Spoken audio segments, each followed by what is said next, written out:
Hello friends, how are you? Myself Ashok Vyas. Welcome to my YouTube channel. વિદ્યાર્થી મિત્રો, આજે આપણે કંઈક નવા ચેપ્ટરની આજે શરૂઆત કરવાના છે. ખૂબ જ અગત્યનું ચેપ્ટર છે. આ ચેપ્ટરનો તમને બીજી પરીક્ષામાં અને તમારી વાર્ષિક પરીક્ષામાં 6 માર્ક્સનું એક્ઝામ્પલ પૂછવાનું છે. ખૂબ જ મહત્વનું ચેપ્ટર છે. એ ચેપ્ટરનું નામ છે ચેપ્ટર નંબર 2, ઘસારાના હિસાબો. આ ચેપ્ટરમાં મુખ્યત્વે આપણે આજે આ વિડીયોમાં કઈ ચર્ચા કરવાના છે. એક બાબત શીખીશું ઘસારાનો અર્થ, ઘસારાની પદ્ધતિ, એની આમનોંધ કઈ રીતે યાદ રાખવી અને આમનોંધનો ક્રમ કયો છે, ટિપ્સ એન્ડ ટ્રીક દ્વારા સમજ મેળવવાના છે. આ ઉપરાંત યંત્ર ખાતું, જે પરીક્ષા માટે વેરી મોસ્ટ ટાઈમ છે. યંત્ર ખાતું તમને પરીક્ષામાં પૂછાય જ એવો અગત્યનો ટોપિક છે. એટલે આ ઉપરાંત તમને પૂછાશે જે ઘસારાના ખાતું તેમજ વાર્ષિક હિસાબમાં અસર કેવી રીતે આપવી, એ તમામ બાબતોની સરળ ભાષામાં આજે સમજૂતી મેળવવાના છે. વિદ્યાર્થી મિત્રો, જો તમારે આ ચેપ્ટર બરાબર શીખવું હોય તો તમારે આ વિડીયો છેલ્લે સુધી જોવો પડશે. તમે આજનો વિડીયો જો પૂરેપૂરો જોયો અને પૂરેપૂરો સમજ્યો તો સમજી લેજો કે તમને આ ચેપ્ટર આજે આવડી જાય એવું છે. અને જો આજના વિડીયોમાં સમજ નહીં પડે તો સમજી લેજો કે આ ચેપ્ટરમાં એક પણ એક્ઝામ્પલમાં તમને સમજ ના પડે એવું પણ બની શકે. તો ચાલો વિદ્યાર્થી મિત્રો, સ્ટાર્ટ કરીએ. પહેલું ઘસારાના હિસાબો. એનો પહેલો ટોપિક છે ઘસારાનો અર્થ. પછી ઘસારાનો અર્થ સમજતા પહેલા આપણે ઉદાહરણ જોઈએ. ઉદાહરણ પરથી તમને જે વ્યાખ્યા સરળતાથી યાદ રહી જશે. અહીં એક આપેલું છે મિસ્ટર રમેશ. રમેશભાઈ તારીખ 1/1/2019 ના રોજ એક 25,000 નું એક પોતાનું યંત્ર, પોતાનું મશીન લે છે, સિલાઈ મશીન.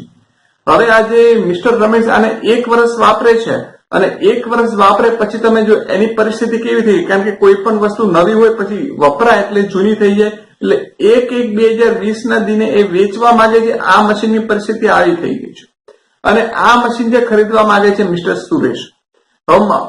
હવે મારો એક પ્રશ્ન છે વિદ્યાર્થી મિત્રો, કે શું આ સુરેશભાઈ આ મશીનના 25,000 રૂપિયા આપશે? નહીં આપે. એ સુરેશભાઈ 25,000 કરતા ઓછા રૂપિયામાં ખરીદશે. કેમ? તમે જુઓ કે 1 વર્ષ પહેલા જયારે ખરીદ્યું તે ક્યારે હતી પરિસ્થિતિ અને ઉપયોગ પછીની પરિસ્થિતિ કેવી થઈ ગઈ છે. એટલે કે મશીન જૂનું થઈ ગયું એટલે સુરેશભાઈ 25,000 રૂપિયા નહીં આપે પણ 25,000 કરતા ઓછા આપશે. આપણે અહીંયા અંદાજે એની કિંમત નક્કી કરેલી કદાચ 18,000 રૂપિયા આપશે. તો મારો પ્રશ્ન એવો છે કે જે 1 વર્ષમાં જે મશીનની કિંમત 25,000 હતી તે ઘટીને 18,000 થઈ ગઈ. એનો અર્થ એવો થયો કે 7,000 ની કિંમતમાં ઘટાડો થયો.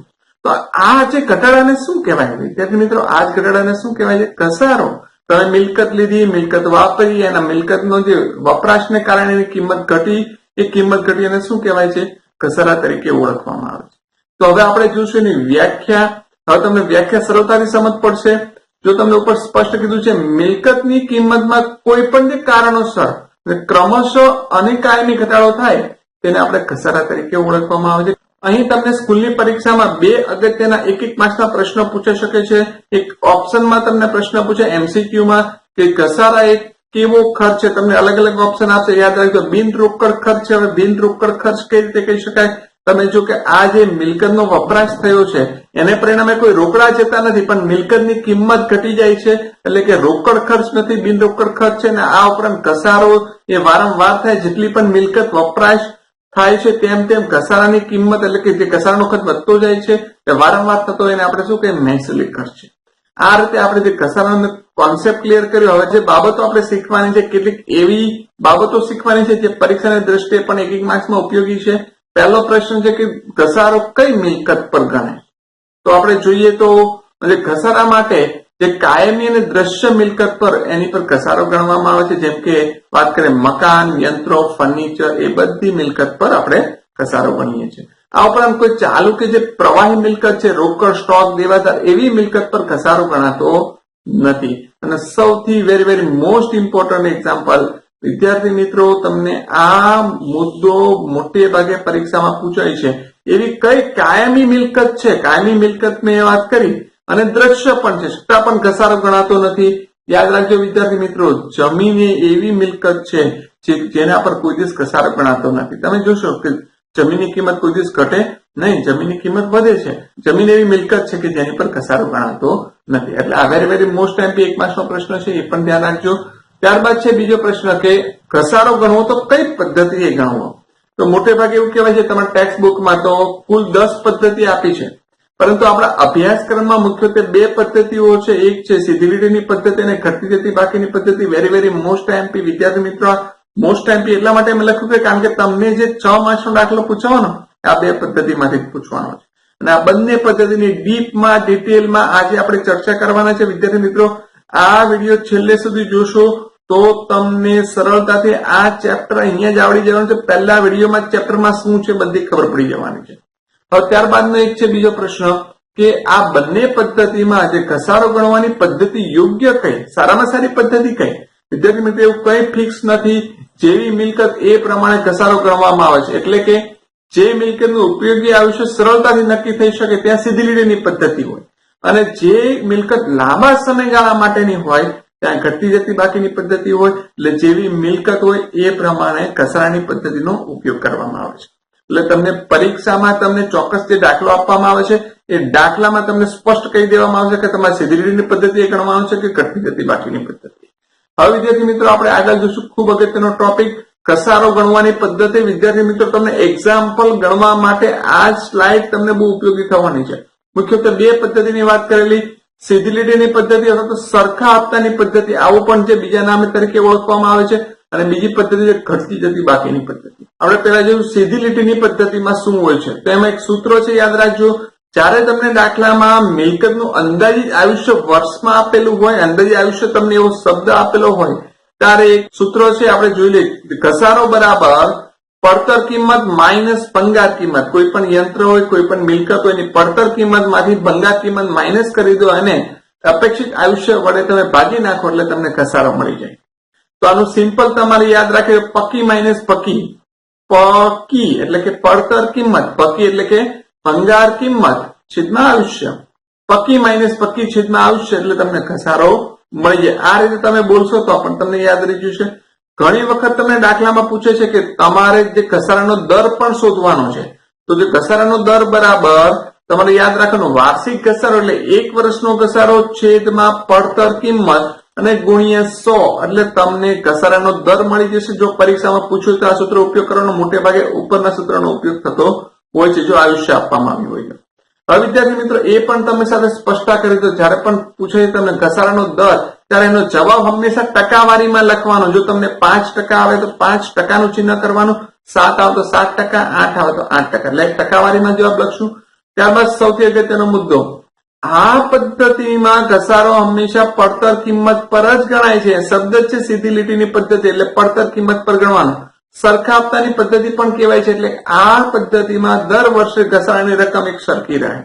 પહેલા વર્ષે આપણે જે ઘસારો ગણ્યો 500, તો બીજા વર્ષે 500 ગણો, ત્રીજા વર્ષે 500, ચોથા વર્ષે 500, જ્યાં સુધી મિલકતની કિંમત શૂન્ય ન થઈ જાય ત્યાં સુધી 500 500 500 500 ઘસારો ગણતો જ રહેવાનો. મિલકતનો વપરાશ ઓછો કરો કે વધુ કરો, હંમેશા ફિક્સ. આને કહેવાય સીધી લીટીની પદ્ધતિ અથવા સરખા હપ્તાની પદ્ધતિ. એટલે દર વર્ષે ઘસારાની રકમ સરખી રહે છે. પરંતુ વિદ્યાર્થી મિત્રો, મેં તમને અહીંયા વાત કરી કે આ પદ્ધતિમાં ઘસારો હંમેશા પડતર કિંમત પર ગણાય. જો દાખલામાં પડતર કિંમત ન આપી હોય તો અહીંયા બરાબર શબ્દ સાંભળી લેજો. આ પદ્ધતિમાં મિલકતની પડતર કિંમત ન આપી હોય તો પડતર કિંમત શોધવી પડે છે. ક્યારે શોધવી પડે? જ્યારે દાખલામાં મિલકતની બાકી આપી હોય ત્યારે પડતર કિંમત શોધવી પડે. બાકી એટલે તમને એવું નહીં કીધું કે યંત્ર ખરીદ્યું કે કોઈ મિલકત ખરીદી, કોઈ ખરીદ કિંમત કે ખર્ચા નહીં આપ્યા હોય.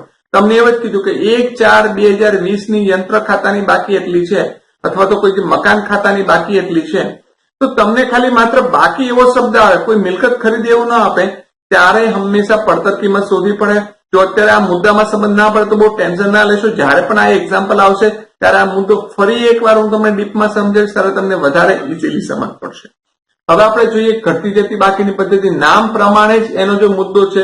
ઘટતી જતી બાકી પદ્ધતિમાં દર વર્ષે ઘસારાની રકમ ઘટતી જાય છે. દર વર્ષે ઘટતી જાય, કારણ કે પહેલા 500 હોય તો પછી એવું પણ બને કે 490 થઈ જાય, 480 થઈ જાય, 400 થઈ જાય, 300 થઈ જાય. દર વર્ષે ઘટાડાની રકમ એટલે કે ઘસારાની રકમ ઘટતી જાય છે. પરંતુ આ પદ્ધતિમાં કોઈ દિવસ ઘસારાની રકમ શૂન્ય થતી નથી.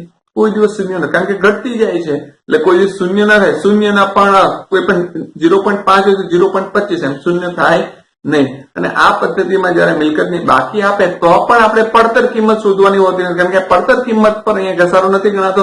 જે તે મિલકતની જે તે વર્ષની બાકી આવતી જાય, ચોપડે કિંમત આવતી જાય, તે રીતે ઘસારો ગણાય છે.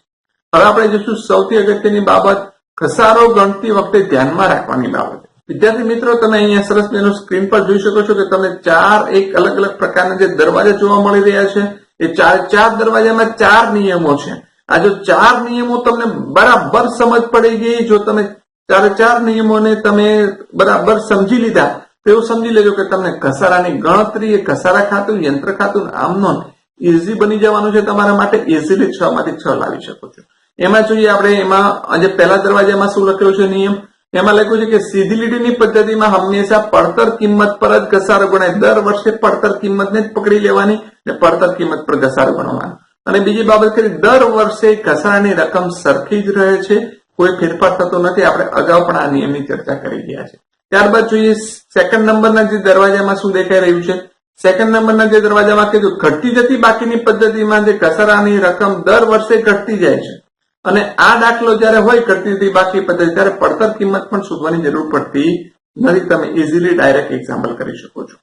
હવે વિદ્યાર્થી મિત્રો, સૌથી અગત્યનો, સૌથી ટ્વિસ્ટ પોઈન્ટ, જયારે દાખલો અઘરો પૂછાય છે ત્યારે આપણે દરવાજા નંબર 3 અને જે દરવાજા નંબર 4 નો ઉપયોગ કરવાનો અઘરા દાખલામાં. એટલે મુદ્દા નંબર 3 અને 4 બરાબર સમજો. આપણે જોઈએ જે દરવાજા નંબર 3 ની પાછળ કયો નિયમ છે.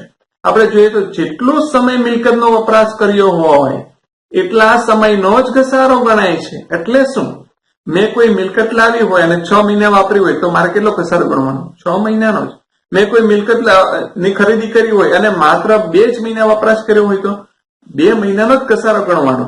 એનો અર્થ કે હું જે તારીખથી મિલકત વસાવું છું, મારે હિસાબે પૂરું થાય 31/3 પૂરું થતું હોય 31 માર્ચે, ત્યાં સુધીનો ઘસારો ગણવાનો. ઇન શોર્ટ, હું જેટલી મિલકત વાપરું એટલો ઘસારો ગણાય. હું મિલકત નથી વાપરતો તો ઘસારો ગણાતો નથી. અને જે સૌથી લાસ્ટ પોઈન્ટ છે, ખૂબ અગત્યનો પોઈન્ટ છે, મોટાભાગના વિદ્યાર્થી આ પોઈન્ટમાં ભૂલ કરતા હોય છે. બરાબર સમજો. દરવાજા નંબર 4 માં સૌથી અગત્યનો પોઈન્ટ, મિલકત વેચવામાં આવે ત્યારે મિલકતની વેચાણ તારીખ સુધીનો જ ઘસારો ગણવો. એટલે શું, મેં મિલકત 6 મહિના વાપરી અને પછી વેચી દીધી તો મારે 6 મહિનાનો ઘસારો ગણાય. એટલે મેં વાત કરી, આ તો વાત ખરીદી અને વેચાણ.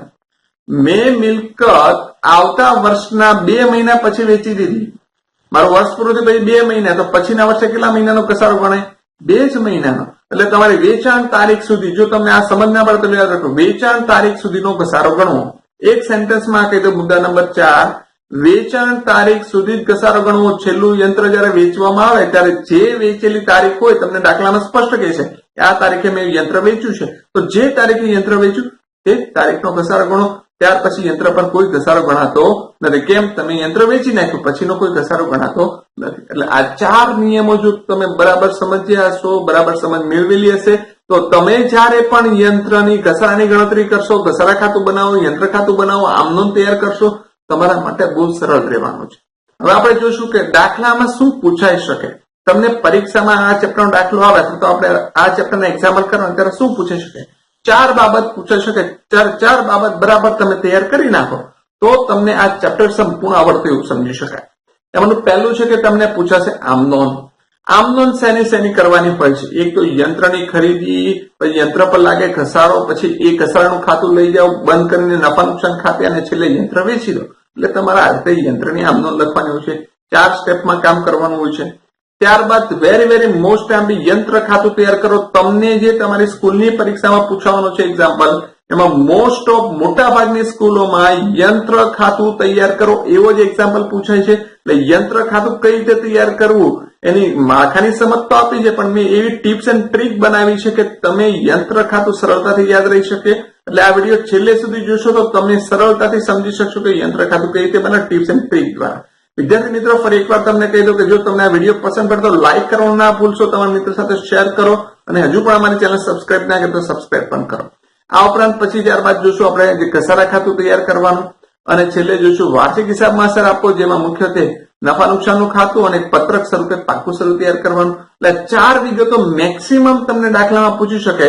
પરંતુ જયારે તમને સ્કૂલની પરીક્ષામાં આ ચેપ્ટરનું એક્ઝામ્પલ પૂછાય ત્યારે 4 માંથી કોઈ 1 કે 2 જ વસ્તુ પૂછાય. મોટે ભાગે માત્ર યંત્ર ખાતું જ પૂછાય, બાકીની વસ્તુ ઓછી પૂછાય છે. પરંતુ જો પેપર થોડું ટ્વિસ્ટ કાઢવું હોય તો બધું પૂછી દેવામાં આવે અને તમારા માર્ક્સનું વેટેજ પણ વધારી દેવામાં આવે. તો ચાલો વિદ્યાર્થી મિત્રો, હવે આપણે સ્ટાર્ટ કરીએ છીએ. આ ચેપ્ટરમાં પહેલી આમનોંધ પૂછાય તો આમનોંધ કઈ રીતે તૈયાર કરવી. આમનો પૂછાય તો પહેલું તમારા મગજમાં સિક્વન્સ હોવી જોઈએ, એનો જે ક્રમ હોવો જોઈએ, કયા ક્રમમાં આમનો લખવાની. પેલા યંત્ર ખરીદો, તમે માત્ર એક સ્ટોરી બનાવી દો. તમે ચાલો પેલા કોઈ પ્રકારનું યંત્ર ખરીદ્યું. તમે યંત્ર ખરીદ્યું એટલે શું કરો, તમે એનો જે યંત્રનો વપરાશ કરશો. યંત્રનો વપરાશ કરો એટલે શું લાગે, યંત્ર પર ઘસારો ગણો.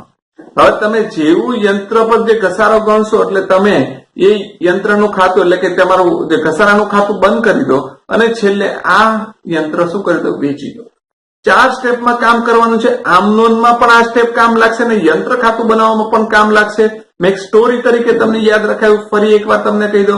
પેલા યંત્ર ખરીદ્યું, તમે યંત્ર ખરીદ્યું એટલે બોલો યંત્ર પર શું લાગવાનો, ઘસારો. તમે જેવો ઘસારો લાગે એટલે આ ઘસારાનું ખાતું બંધ કરીને શું કરી દો, છેલ્લે યંત્ર વેચાણ કરી દો. 4 સ્ટેપમાં આપણે આમનો લખવાની છે. પહેલું યંત્ર ખરીદ્યું એટલે આપણે જે તારીખ કઈ રીતે લખવાની એ પણ સમજાવીશું વિદ્યાર્થી મિત્રો. મોટાભાગના વિદ્યાર્થીઓ કહે ગણતરી આવડી જાય, યંત્ર ખાતું આવડી જાય, આમનો પણ આવડી જાય, પણ ક્યારે કઈ તારીખ મૂકવી એ સમજ નથી પડતી. તો આજના વિડીયોમાં દરેકે દરેક સ્ટેપમાં તારીખ કઈ રીતે લખવાની છે અને શા માટે આ તારીખ લખવાની એની પણ સમજૂતી આપવાનો છો. તો પહેલું યંત્રની ખરીદી, ખરીદ તારીખ લખશું, તમને દાખલામાં આપેલી જશે. અમારો પ્રશ્ન છે, જે માલ મિલકતનો નિયમ છે, આવે તો ઉધાર જાય તો જમા. યંત્ર ખરીદો તો યંત્ર આવે કે જાય, યંત્ર આવે તો ઉધાર એટલે લખી દે યંત્ર ખાતે ઉધાર. હવે તમે યંત્ર ખરીદ્યું, આ યંત્રના બદલામાં કોઈ વાર તમે ચેક આપ્યો હશે તો બેંક સિલક જાય અને રોકડ આપી તો રોકડ પણ જાય. સમજી લો કે તમે ચેક આપ્યો તો બેંક જાય તો લખી દે તે બેંક ખાતે જમા, અને રોકડા ચૂકવ્યા તો તે રોકડ જાય તે રોકડ ખાતે જમા. પહેલી આમનો તમને સમજ પડી ગઈ છે. યંત્ર આવે તો યંત્ર ખાતે ઉધાર, એના બદલામાં રોકડ ને બેંક જાય તો તે રોકડ ખાતે જમા, તે બેંક ખાતે જમા. પણ કઈ કિંમત લખવાની છે એ બરાબર સમજજો. યંત્ર ખાતે ઉધાર હંમેશા પકી એટલે શું, પડતર કિંમત. હવે અમુક વિદ્યાર્થીને એવો પ્રશ્ન થાય, સર આ પડતર કિંમત દાખલામાં આપી હશે, નહીં આપી હોય તમારે શોધવાનું. એનું સૂત્ર આવું છે કંઈક, પડતર કિંમત બરાબર ખરીદ કિંમત વત્તા ખર્ચા. એક ઉદાહરણ લેવું, સમજી લો કે એક યંત્ર તરીકે મેં લીધું એસી. મેં એસી 25,000 નું લીધું છે કોઈ એક સરસ મજાના સ્ટોરમાંથી. મેં 25,000 નું એસી મારા ઘરે હું લાવું છું, પણ એ એસી ને ફિટિંગ કરવાનો, પછી એસી નો પંખો મૂકવાનો, એની પાઇપ વગેરે ગોઠવવાનો, ઇલેક્ટ્રિક ફિટિંગ કરવાનું એક્સ્ટ્રા ખર્ચ થયો છે બીજો 2,000.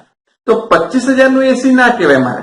એમ તો 25,000 નું એસી આવ્યું પ્લસ બીજા ખર્ચા થયા બીજા 2,000 એટલે 27,000 નું એસી પડ્યું. વિદ્યાર્થી મિત્રો, આપણે આમનોનમાં પણ હંમેશા કોઈ પણ મિલકત ખરીદતા ત્યારે એનો મિલકતનો ખર્ચ હંમેશા મિલકતમાં એડ કરીને લખતા. અહીંયા પણ એ જ કામ કરવાનું છે, કંઈ જ નવું નથી કરવાનું, બહુ સહેલું ને સરળ છે. પડતર કિંમત એટલે હું કોઈ પણ યંત્ર ખરીદો તો યંત્ર સાથે જે થયેલા ખર્ચા પણ એમાં એડ કરી દેવાના, એટલે પડતર કિંમત કે પડતર કિંમત એટલે શું, ખરીદ કિંમત વત્તા ખર્ચા લગતી પડતર કિંમત. કોઈ પણ મિલકત ખરીદો એટલે મોટે ભાગે એવું બને છે કે હંમેશા માલિક કે જે ખરીદનાર મોટી કિંમત એટલે ખરીદ કિંમત હંમેશા ચેક થી ચૂકવે એટલે બેંકમાં આવશે ખરીદ કિંમત, અને બાકીના જે ખર્ચા થયા મેં કીધું છે 2,000 એ રોકડા ચૂકવવામાં આવે એટલે રોકડમાં લખશું આપણે ખર્ચા. એટલે આ રીતે પેલી આમદન બની ગઈ. યંત્ર ખાતે ઉધાર, તે બેંક ખાતે, તે રોકડ ખાતે, અને બાબત જેમાં લખી દેવું યંત્ર ખરીદી અને ગોઠવવાનો ખર્ચ ચૂકવ્યો. તેના એસી ને યાદ રાખજો એટલે ઓટોમેટિક તમને આમદન યાદ આવી જશે. હવે બીજું સ્ટેપ છે ઘસારો ગણો. વિદ્યાર્થી મિત્રો, મારો પ્રશ્ન છે, અને જે ઘસારો ગણો તો આ જે છે જે ઘસારો એ શું છે? ઘસારો ખર્ચ છે કે લાભ છે? સિમ્પલ વસ્તુ છે, હમણાં જ વાત કરી, ઘસારો એ બિનરોકડ ખર્ચ છે. તો ઉપજ ખર્ચનો નિયમ શું છે? કોઈ પણ ખર્ચ થાય તો ઉધાર, એટલે અહીંયા લખશું. પણ તમારો જે ઘસારો ક્યારે લાગે તારીખ સમજવાની જરૂરી છે. તમારો ઘસારો ક્યાં લાગે? તમે આખું વર્ષ તમે યંત્ર વાપરો એટલે તેના પર ઘસારો લાગે. ઘસારો વર્ષને અંતે ગણવામાં આવે છે. તો અહીંયા લખીએ છેલ્લી તારીખ, વર્ષની જે છેલ્લી તારીખ હોય તે લખી દેવાનું. તમને દાખલામાં આપેલી તારીખે તમને સમજ પણ પડી જશે. ઘસારો ખર્ચ એટલે લખશું ઘસારા ખાતે ઉધાર. તમારો બીજો પ્રશ્ન છે કે શું જમા કરીશું? રોકડ તો જતી નથી, ઘસારો બિન રોકડ ખર્ચ છે. ઘસારાથી તમારી મિલકતની કિંમત વધી કે ઘટી? સિમ્પલ વસ્તુ છે, મિલકતની કિંમત ઘટી તો આપણી મિલકત એટલી ઓછી થાય. ઓછી થાય એટલે એનો કે આટલી મિલકત ગઈ આપણા ધંધામાંથી, જાય તો જમા. એટલે ઘસારો ગણો એટલે આપણું યંત્ર એટલું જાય છે, જાય તો જમા. તે લખ્યું તે યંત્ર ખાતે જમા, અને લખી દઈશું માત્ર ઘસારાની રકમ. આપણે લખી દઈએ બાબત છે ઘસારો ગણ્યો તેને. હવે જે આમનો નંબર 3 છે, પહેલા વર્ષની ત્રીજી આમનોન. વિદ્યાર્થી મિત્રો, આ આમનોનમાં પહેલા લખશું છેલ્લી તારીખ, કારણ કે છેલ્લે જ આપણે ખાતું બંધ કરીએ ઘસારા ખાતું, એટલે છેલ્લી તારીખ લખી. હવે ઘસારાનું ખાતું બંધ કરવું એટલે શું? તમારો જેટલો પણ ધંધામાં મિલકત પર ઘસારો થયો તે બધો ઘસારો લઈ જવાય નફા નુકસાન ખાતામાં. વિદ્યાર્થી મિત્રો, મારા બરાબર શબ્દ સાંભળજો, નફા નુકસાન ખાતામાં. આવું આપણે ખાસ આમ નોંધમાં સ્વાધ્યાયનો છેલ્લો દાખલો અભ્યાસ કરી ગયા હતા. ખાતાની બાકી છે તેનું ખાતું બંધ કરો. આવું એક્ઝામ્પલ જોયું તો એમાં કેટલું લખેલું વેપાર ખાતે ઉધાર, કેટલામાં લખેલું વેપાર ખાતે જમા, કેટલામાં નફા નુકસાન ખાતે ઉધાર, કેટલામાં નફા નુકસાન ખાતે જમા. જો તમને એ પણ યાદ ના હોય તો બહુ ચિંતા ના કરો. આ ચેપ્ટર જયારે પણ તમે અભ્યાસ કરતા ત્યારે યાદ રાખજો, તમને કોઈ ખોટ થાય કે નુકસાન થાય અથવા કોઈ ખર્ચ થાય તો એની નોંધ થાય નફા નુકસાન ખાતાની ઉધાર, બરાબર શબ્દ સમજો. અને જો કોઈ લાભ થાય અથવા તો નફો થાય તો નફા નુકસાન ખાતે જમા. હવે અહીંયા સમજો, તમારો જે ઘસારો શું છે? ખર્ચ છે. ખર્ચ તો ક્યાં લખાય? નફા નુકસાન ખાતે ઉધાર. આ આમનોંધ તૈયાર કરી લેજો. આ બેઠી જ આમનોંધ લખવાની, ખાલી રકમ જ બદલાશે. લખી દે નફા નુકસાન ખાતે ઉધાર. અને બોલો આપણે કયું ખાતું બંધ કરીએ? ઘસારા ખાતું. તો લખી દે ઘસારા ખાતે જમા. કઈ રકમ આવશે? ઘસારાની રકમ. વિદ્યાર્થી મિત્રો, જયારે પણ તમને પરીક્ષામાં પૂછે કે 1 વર્ષ માટે આમનોંધ લખો તો 3 જ આમનોંધ લખવાની છે, 3 કરતા વધારે આમનોંધ લખવાની નથી. હવે તમને કે આના પછી બીજા 2 વર્ષની આમનોંધ લખો, 3 વર્ષની આમનોંધ લખો, 5 વર્ષની આમનોંધ લખો, જરાક પણ ચિંતા નહીં કરવાની, બેઠી આમનોંધ લખવાની છે. આપણે હંમેશા બીજા વર્ષે શું કામ લાગે? તો માત્ર 2 જ વસ્તુ થાય. બીજા વર્ષે યંત્ર ખરીદતા નથી. જો ખરીદતા હોય તો એ પણ લખવું પડે. તો માત્ર શું કામ કરવાનું? બીજા વર્ષે યંત્ર પર ઘસારો ગણવાનો અને ઘસારા ખાતું બંધ કરવાનું. એટલે એ જો હું સૂચના લખી દઉં છું, બીજા અને ત્રીજા વર્ષમાં ઉપરની આમનોંધ નંબર 2 અને 3 જ લખવી. એટલે જો તમને 2 કે 3 વર્ષનું પૂછે તો માત્ર આ 2 જ આમનોંધ લખવાની જરૂર છે. પછી જેટલા પણ વર્ષનું પૂછે પહેલી આમનોંધ લખવાની જરૂર નથી. હવે વાત કરીએ છેલ્લું સ્ટેપ, યંત્રનું વેચાણ કરો. હવે વિદ્યાર્થી મિત્રો, તમે યંત્ર વેચો તો શું થાય? બેંક સિલક આવે કે જાય? સિમ્પલ વસ્તુ, હું યંત્ર વેચું તો કોઈ મને રોકડા કે બેંક આપવાના જ છે. એટલે આવે તો ઉધાર. એટલે આપણે લખશું પેલા જે તારીખમાં, તો કઈ તારીખ લખવી? તમે યંત્ર વેચો, અહીંયા જે યંત્ર ખરીદો ખરીદ તારીખ લખી, યંત્ર વેચો તો લખશો વેચાણ તારીખ. બેંક સિલક આવે તો બેંક ખાતે ઉધાર. અને શું જાય તમારી પાસેથી? યંત્ર જાય તો લખી દીધું યંત્ર ખાતે જમા. કઈ કિંમત? તો કે વેચાણ કિંમત. અને યંત્રમાં લખશું ચોપડી કિંમત. પરંતુ વિદ્યાર્થી મિત્રો, તમે યંત્ર વેચો એટલે 2 પ્રકારની પરિસ્થિતિ ઉભી થાય. અથવા તો ખોટ જાય અથવા તો નફો થાય. 2 પ્રકારનું જ હોઈ શકે. જો તમને યંત્ર વેચતા ખોટ થઈ હોય તો ઉધાર, અને યંત્ર વેચતા નફો થયો હોય તો જમા કરવાનું છે ઉપજ કરતા નિયમ પ્રમાણે. મેં હમણાં જ કીધું કે જયારે અહીંયા તમે કોઈ પણ ખર્ચ કે નુકસાનની વાત કરો ત્યારે એની નોંધ નફા નુકસાન ખાતે કરવામાં આવે છે. સમજી લો કે ખોટ થાય છે તો આપણે લખી દઈએ નફા નુકસાન ખાતે ખોટ, ઉધાર લખી દઈશું. અને જો નફો થાય તો નફા નુકસાન ખાતે જમા, નફો લખી દઈશું. તો વિદ્યાર્થી મિત્રો, આ રીતે આપણે આમનોંધ જો પૂછાય તો આ રીતે તૈયાર કરવાની છે. હવે આપણે જોઈશું યંત્ર ખાતું કઈ રીતે તૈયાર કરવું.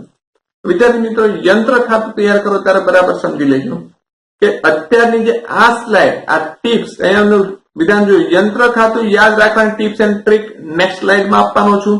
પરંતુ નેક્સ્ટ સ્લાઇડ સમજતા પહેલા આ સ્લાઇડમાં યંત્ર ખાતું કેવી રીતે તૈયાર કરવું એ સમજવું જરૂરી છે. એટલે જો આ સ્લાઇડ તમને સમજ પડતી હશે તો જ આની પછીની સ્લાઇડની ટિપ્સ એન્ડ ટ્રીક તમને સમજ પડે, અન્યથા કઈ સમજ નહીં પડે. એટલે બરાબર આ સ્લાઇડ બરાબર સમજજો. સમજ થોડી 50% પણ સમજ પડશે તો પણ નેક્સ્ટ સ્લાઇડની જે તમને ટિપ્સ એન્ડ ટ્રીક છે બહુ ઇઝીલી આવડી જવાની છે. શું કામ કરવાનું છે? યંત્ર ખાતાનો મેં જે નમૂનો દોર્યો છે, તારીખ વિગત નોપા રકમ રૂપિયા, તારીખ વિગત નોપા રકમ રૂપિયા. બહુ ઇઝી છે. માત્ર ને માત્ર અહીંયા આમનોંધ છે એની ખતવણી કરવાની છે. કઈ તારીખ સાથે એ પણ તમને કહી દો. ચાલો, જ્યાં જ્યાં યંત્ર દેખાય એને જ પકડવાનું, બીજું કઈ નહીં. જો વિદ્યાર્થી મિત્રો મને બરાબર શબ્દ સાંભળ્યો, યંત્ર દેખાય એની જ ખતવણી કરવાની, બીજે કોઈ નહીં. એ લખ્યું યંત્ર ખાતે ઉધાર. યંત્ર ખાતાની કઈ બાજુ? ઉધાર પર લખવાનું. પણ નામ કોનું લખશું? બેંક અને રોકડ ખાતે. અનુક્રમે પડતર કિંમત અને ખર્ચા. પણ કઈ તારીખ લખશું? ખરીદ તારીખ. તો આપણે લખી દઈએ બેંક ખાતે, રોકડ ખાતે ખરીદ તારીખ. રકમમાં શું લખશું? ખરીદ કિંમત અને ખર્ચા લખીશું. તો આ બંને નોંધ કરી દીધી. ત્યારબાદ જો બીજી આમ નોંધમાં યંત્ર ખાતે જમા છે. અહીંયા જો યંત્ર ખાતે જમા, તો યંત્ર ખાતાની કઈ બાજુ આવશે? જમા બાજુ. શું નામ લખશું? ઘસારા ખાતે. કઈ તારીખ? છેલ્લી તારીખ આપણે લખી દઈએ છેલ્લી તારીખ ઘસારા ખાતે, ને લખી દઈશું રકમ ઘસારાની. હવે શું કામ કરવાનું? વિદ્યાર્થી મિત્રો, મેં અગાઉ પણ કીધું આ 1 વર્ષની આમ નોંધ છે. પછી અહીંયા બીજું અને જે ત્રીજા વર્ષમાં ખાલી બીજી જ આમ નોંધ લખવાની, અને બીજું છેલ્લે જે છેલ્લા વર્ષની. 1 વર્ષ આમ નોંધ પૂરી થાય એટલે શું કરવાનું? સરવાળો કરી દે. ઉધાર બાજુનો સરવાળો વધારે થાય. જો વિદ્યાર્થી મિત્રો સ્ટેપ બરાબર સમજી લેજો. એ બેઠો સરવાળો લખવાનો. જમા બાજુ પર અહીંયા જે રકમ આવે એને છેલ્લી તારીખ લખીને એને લખી દેવાનું. બાકી આગળ લઈ ગયા. વિદ્યાર્થી મિત્રો, આપણે જે રીતે રોકડ મેળમાં કરતા લઈ ગયા તે ક્રોસ આપણે લાવતા બીજા વર્ષે લાવ્યા તરીકે અહીંયા છેલ્લી તારીખ લખ્યું તેના પછીના દિવસની લખશું શરૂની તારીખ, બાકી આગળ લાવ્યા બેઠી રકમ ક્રોસ લાવીશું. બીજા વર્ષે કંઈ જ નથી કરવાનું, માત્ર ને માત્ર શું ગણવાનું હોય છે? ઘસારો. એટલે લખી દે છેલ્લી તારીખ, ઘસારા ખાતે સરવાળો કરી દે. ઉધાર બાદનો સરવાળો વધારે આવશે, યંત્ર ખાતું બનાવો ત્યારે એ બેઠો લખી દેવાનો જમા બાજુ પર. એટલે જમા બાજુ પર જે પ્રશ્ન ચિહ્ન આવશે એને આપણે લખશું બાકી આગળ લઈ ગયા. ફરીથી એની એક પરિસ્થિતિ, આજે પ્રશ્ન ચિહ્ન છે, બેઠો આપણે કરશું જે ક્રોસ એન્ટ્રી, ઉધાર પર બાકી આગળ લાવ્યા, શરૂની તારીખ લખીશું અને આ બાજુ લખી દે છેલ્લી તારીખ, બેંક ખાતે વેચાણ કિંમત. જો ઘસારો હોય તો ઘસારો પણ લખવો પડે. મેં અહીંયા લખ્યો નથી, તમે લખી દઈ શકો છો. કેમ મેં બેંક ખાતે વેચાણ કિંમત લખ્યું છે? અહીં તમે જો યંત્ર ખાતે જમા છે અને લખ્યું બેંક ખાતે ઉધાર લખ્યું છે, એટલે કે યંત્રની જમા બાજુ પર બેંક ખાતે લખી દેવાનું. હવે સિમ્પલ, હવે સમજી લેજો. નફો હોય તો સામે અને નુકસાન હોય તો સાથે. તો પહેલા સમજો, નુકસાન હોય તો સાથે લખી દે વેચાણ કિંમત, નફા નુકસાન ખાતે લખી દે નુકસાન એટલે કે ખોટ, અને નફો હોય તો સામે લખી દેવાનું વેચાણ તારીખ, નફા નુકસાન ખાતે નફો. બંનેમાંથી એક જ હોઈ શકે અને બંને બાજુનો સરવાળો કરીને પ્રશ્ન ચિહ્ન જે રકમ આવે તેને બાકી આગળ લઈ ગયા, ફરીથી આ બાજુ લાવશું બાકી આગળ. 3 વર્ષનું બનાવ્યું, તમને મોટે ભાગે મેક્સિમમ 3 વર્ષનું યંત્ર ખાતું પૂછાય છે. આટલું કામ કરવાનું છે. હવે આ માત્ર સમજૂતી છે, તમને બરાબર સમજ ના પડી તો ચિંતા ના કરશો, હું ટિપ્સ એન્ડ ટ્રીક આપવાનો છું, તમે ઇઝીલી યંત્ર ખાતું બનાવી શકશો. હવે આપણે જોઈએ છું યંત્ર ખાતાની ટિપ્સ એન્ડ ટ્રીક કઈ રીતે બનાવવાનું છે. પરીક્ષામાં આમનું ના પૂછે અને આમનું વગર જ જો ડાયરેક્ટ યંત્ર ખાતું બનાવવાનું હોય તો હું જે નીચેના તબક્કા જણાવું છું એ જ તબક્કા પ્રમાણે તમારે કામ કરવાનું છે. પહેલો તબક્કો છે યંત્રની ખરીદી તમારે નોંધી દેવાની. ત્યારબાદ યંત્ર ખરીદો તેની પર શું લાગે? ઘસારો લાગે. એટલે યંત્ર પર જે ઘસારો આપણે નોંધ કરી દઈશું. યંત્ર પર જેવો ઘસારો ગણો એટલે તમારે શું કરવાનું છે? ખાતું બંધ કરી દેવાનું અને છેલ્લે બંધ કર્યા પછી છેલ્લે શું કરી દેવાનું? યંત્રનું વેચાણ કરી દેવાનું. આ રીતે આ 4 તબક્કામાં જ યંત્ર ખાતું બનાવીશું. હવે એક નિયમ સમજી લેજો, માલ મિલકતનો નિયમ છે. યંત્ર ખાતું જો યંત્રની ખરીદી કરવામાં આવે એટલે યંત્ર આવે એટલે ઉધાર પર નોંધ કરો, એની કરતા વિરુદ્ધ યંત્ર જાય એટલે કે તમે વેચાણ કરો અથવા યંત્ર પર લાગે ઘસારો તો પણ યંત્રની કિંમત ઘટે એટલે યંત્ર જાય છે એટલે જમા પર. નફો થાય તો આપણે ઉધાર પર નોંધીશું. બરાબર સમજો, યંત્ર વેચાણ થતા નફો થાય તો ઉધાર પર, અને યંત્ર વેચાણ જો થતા ખોટ થાય તો જમા પર નોંધીશું. ચાલો સ્ટેપ બાય સ્ટેપ. પેલા યંત્રની ખરીદી કરો એટલે શું થાય? યંત્ર આવે. વિદ્યાર્થી મિત્રો, પહેલું છે ખરીદી એટલે યંત્ર આવે એટલે કઈ બાજુ નોંધાય? ઉધાર બાજુ પર. એટલે પહેલું સ્ટેપ છે યંત્ર ખરીદવામાં આવે ત્યારે દરેક એક્ઝામ્પલમાં આ સ્ટેપ જ આવશે. યંત્ર ખરીદવામાં આવે એટલે હમણાં આપણે જોઈશું બેંક અને રોકડ ચૂકવવામાં આવે છે, લખશું ખરીદ તારીખ અને લખશું બેંક ખાતે ને રોકડ ખાતે. બેંકમાં લખશું યંત્રની જે ખરીદ કિંમત અને રોકડમાં લખશું ખર્ચા. ત્યારબાદનું બીજું સ્ટેપ છે યંત્ર પર ઘસારો ગણો. યંત્ર પર ઘસારો ગણો તો કઈ બાજુ લખવાનું? યંત્ર જાય તો જમા પર, એટલે આ બાજુ આવશે જમા પર. યંત્ર પર ઘસારો ગણો. કઈ તારીખ? ઘસારો છેલ્લે જ ગણાય એટલે છેલ્લી તારીખ જ આવશે. અહીંયા શું લખવાનું? વિગતમાં ઘસારા ખાતે. રકમ કઈ લખશો? ઘસારાની જ રકમ લખવાની. ત્યારબાદ ખાતું બંધ કરો. ત્રીજું સ્ટેપ છે ખાતું બંધ કરો. એ બાજુનો સરવાળો કરશો એટલે તમને અહીંયા જે રકમ મળે આપણે બાકી આગળ લઈ ગયા ખાતે આની અગાઉની સ્લાઇડમાં જોઈ ચુક્યા છે. ત્યારબાદ છે યંત્રનું વેચાણ. વેચો તો શું થાય? યંત્ર જાય તો જમા, પણ કઈ તારીખ લખાય? જે દિવસે યંત્ર વેચ્યું ત્યારે, એટલે લખશું વેચાણ તારીખ. અહીંયા લખશું વેચવામાં આવે એટલે. પણ શું લખાય? વેચો તો બેંક સિલક આવે તો બેંક ખાતે. અહીં જો ખરીદ્યું તો બેંક ખાતે લખ્યું ને વેચ્યું તો પણ બેંક ખાતે. ખરીદ્યું તો ઉધાર પર, વેચો તો જમા પર. પણ કઈ રકમ કઈ લખશો? વેચાણ કિંમત લખવાની છે. હવે યાદ રાખજો, તમે યંત્ર વેચો એટલે 2 પરિસ્થિતિ ઉભી થાય. કાં તો તમને નફો થાય અથવા તો ખોટ થાય. યાદ રાખજો, ખોટ હોય તો સાથે, આવો શબ્દ યાદ રાખો. ખોટ હોય તો સાથે, નફો હોય તો સામે. એટલે ખોટ થઈ છે સાથે એટલે શું? વેચાણ કિંમતની સાથે લખી દઈએ. ખોટ હોય તો સાથે અહીંયા લખી દઈએ વેચાણ તારીખ, નફા નુકસાન ખાતે અને કઈ રકમ લખશું? ખોટ. આવું સેમ ટુ સેમ. જો નફો થાય, જો ખોટ ના હોય તો નફો થાય. બંનેમાંથી એક જ એન્ટ્રી આવશે દાખલામાં. નફો થાય તો આપણે સામેની સાઈડ એટલે ઉધાર પર એટલે લખી દઈએ નફો હોય તો સામે. આ રીતે યાદ રાખી શકો. અને એક તારીખ લખીશું વેચાણ તારીખ, નફા નુકસાન ખાતે અને રકમમાં લખશું નફાની રકમ. તો વિદ્યાર્થી મિત્રો, આ રીતે તમે યાદ રાખી શકો. ફરીથી એકવાર શોર્ટકટ તમે સમજાવી દઉં. ખરીદો તો ઉધાર પર, વેચો તો જમા પર. ખરીદ અને વેચાણ યાદ રહી ગયું? હવે સમજી લો. કે કોઈ પણ યંત્ર હોય એની પર તમે ઉપયોગ કરો એટલે તમે એની પર શું લાગે ઘસારો એટલે યંત્ર જાય તો જમા પર આપણે એન્ટ્રી યાદ રહી ગઈ. બીજું ખોટ હોય તો સાથે એટલે વેચાણ કિંમતની સાથે જ રહી અને નફો હોય તો સામેની સાઈડ એટલે કે ઉધાર પર લખી દે. આ રીતે તમે સમગ્ર યંત્ર ખાતું યાદ રાખી શકો છો. વિદ્યાર્થી મિત્રો જરાક પણ અઘરું નથી, સહેલું ને સરળ છે. એક બે એક્ઝામ્પલ તમે કરશો એટલે તમને પણ આવડી જશે. હવે મિત્રો હવે આપણે જોશું અને ઘસારો ખાતું કઈ રીતે બનાવવું. પહેલું આપણે જોઈ લઈએ આમનો નંબર 2 માં તમને દેશે ઘસારો. જો ઘસારા ખાતે ઉધાર છે, ઉધાર બાજુ પર શું લખશું? યંત્ર ખાતે કઈ તારીખ લખશું? છેલ્લી તારીખ. ચાલો આપણે લખી દઈએ ઉધાર પર છેલ્લી તારીખ યંત્ર ખાતે. ત્યારબાદ જોઈએ આમનો નંબર 3 માં પણ છે ઘસારા ખાતું. બોલો કઈ બાજુ છે? જમા બાજુ પર છે. તો નામ શું લખશું? નફા નુકસાન ખાતે છેલ્લી તારીખ લખી દઈએ આપણે.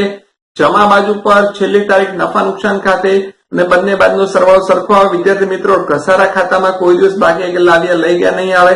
જેટલો ઘસારો થયો બધું જ ખાતું બંધ કરીને નફા નુકસાન ખાતે લઈ જવાનું હોય. બીજા વર્ષે પણ શું હોય છે? બેઠી જ આમ નોંધ, છેલ્લી તારીખ યંત્ર ખાતે અને છેલ્લી તારીખ નફા નુકસાન ખાતે. સરવાળો કરી દો.